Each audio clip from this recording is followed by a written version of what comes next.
ഇന്ന് തന്നെ സബ്സ്ക്രൈബ് ചെയ്യൂ, നിങ്ങളുടെ പ്രിയപ്പെട്ട ഷോസ് കാണൂ.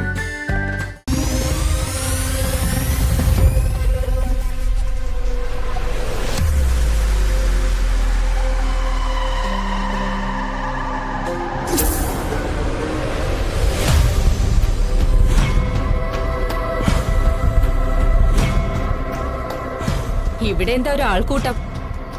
പല ഡെപ്പാങ്കൂത്ത് കളിയും നടക്കുന്നുണ്ടോ? അല്ല, നിങ്ങളുടെ ഇടയിൽ നിന്ന് ഇതൊക്കെ പ്രതീക്ഷിച്ചാ മതി.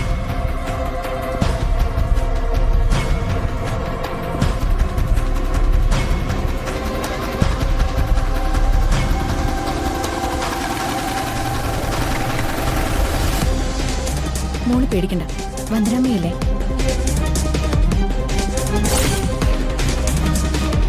രാഖി എന്താ വന്നത്? അല്ല, ഇതാരും മാധവനെങ്കിലോ? വന്നത് നിങ്ങളുടെ ഡെപ്പാങ്കൂത്ത് ചടങ്ങിൽ പങ്കെടുത്ത് ചുവട് വെക്കാനൊന്നുമല്ല. ആ അറിയാം. കാര്യം, ഈ വീട്ടിലെ ഗ്രഹനാഥനായ ഞാൻ ഈ ചടങ്ങിന് ഏറ്റവും പ്രിയപ്പെട്ടവരെയും മാന്യമായി ജീവിക്കുന്നവരെയും മാത്രമേ ക്ഷണിച്ചിട്ടുള്ളൂ. കൊള്ളാം, നല്ല മറുപടി. അഷ്ടിക്ക് വകയില്ലാത്ത മാധവൻ നായരുടെ മുന്നിൽ മാന്യതയുടെ സർട്ടിഫിക്കറ്റ് കാണിച്ച് ഗുഡ് ലിസ്റ്റിൽ കയറാൻ വന്നതൊന്നുമല്ല രാഖി.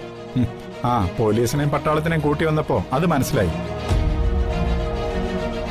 നിങ്ങളല്ലേ മാധവൻ നായര്? വെറുതെ തിണ്ണമിടുക്ക് കാണിക്കാൻ നിന്ന് സീനുണ്ടാക്കണ്ട. അത് തന്നെയാണ് എനിക്കും പറയാനുള്ളത്. വെറുതെ സീനുണ്ടാക്കാൻ നിൽക്കണ്ട. എസ് ഐയോടാ നീ? നിർത്ത്.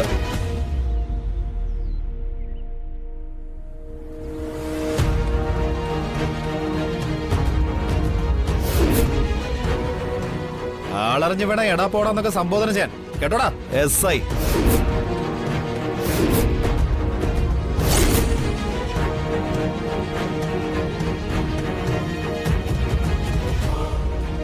യൂണിഫോം ഇട്ട ഉദ്യോഗസ്ഥന്റെ കൃത്യനിർവഹണത്തിന് തടസ്സം വരുത്തിയ 16 ദിവസം ജയിലിൽ കിടന്ന് കൊതുകടി കൊള്ളേണ്ടി വരും സാറന്മാര്.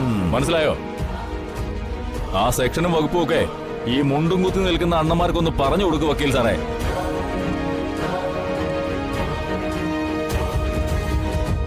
വേണ്ട, പറഞ്ഞു ബുദ്ധിമുട്ടൊന്നും വേണ്ട. സെക്ഷനും വകുപ്പും ഒക്കെ എനിക്കും അറിയാം. ഇതുവരെ പോലീസിനെ കൈവച്ച കേസിന് ജയിലിനകത്ത് പോവുകയോ കൊതുകടി കൊള്ളുകയോ ചെയ്തിട്ടില്ല.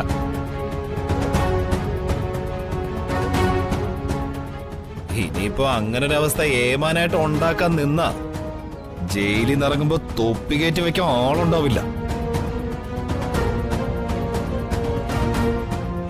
ആ മതി. ആ രാഖി വന്ന കാര്യം പറയാം. അത് ന്യായം. ഞാൻ വന്നത് ദിയെ കൊണ്ടുപോകാനാ.